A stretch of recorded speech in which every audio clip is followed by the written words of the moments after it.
আসসালামু আলাইকুম। শীতের দিন কত মজা লাগে।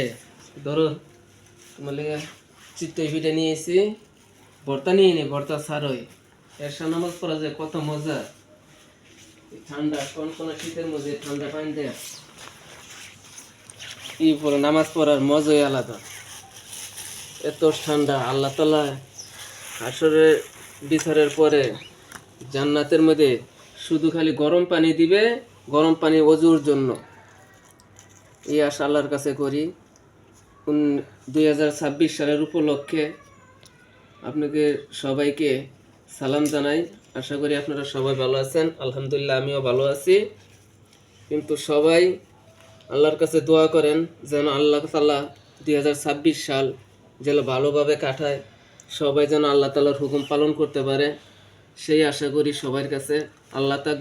আল্লাহ তাআলা যেন তৌফিক দেয় সবাইরে পাঁচ ওয়াক্ত নামাজ কায়েম করার জন্য।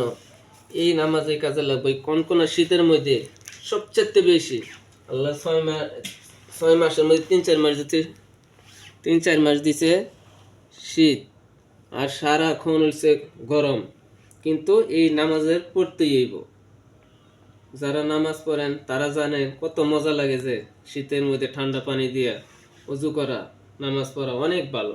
অনেক আমার কাছে ভালো লাগে আলহামদুলিল্লাহ। অনেক শান্তি লাগে আমার কাছে, অনেক ভালো লাগে, অনেক মনে যত কিছুই। কিন্তু শয়তানে যে একটা ধাক্কা দেয় ফজর নামাজের টাইমে হিসাব ছাড়া, অনেক হিসাব ছাড়া।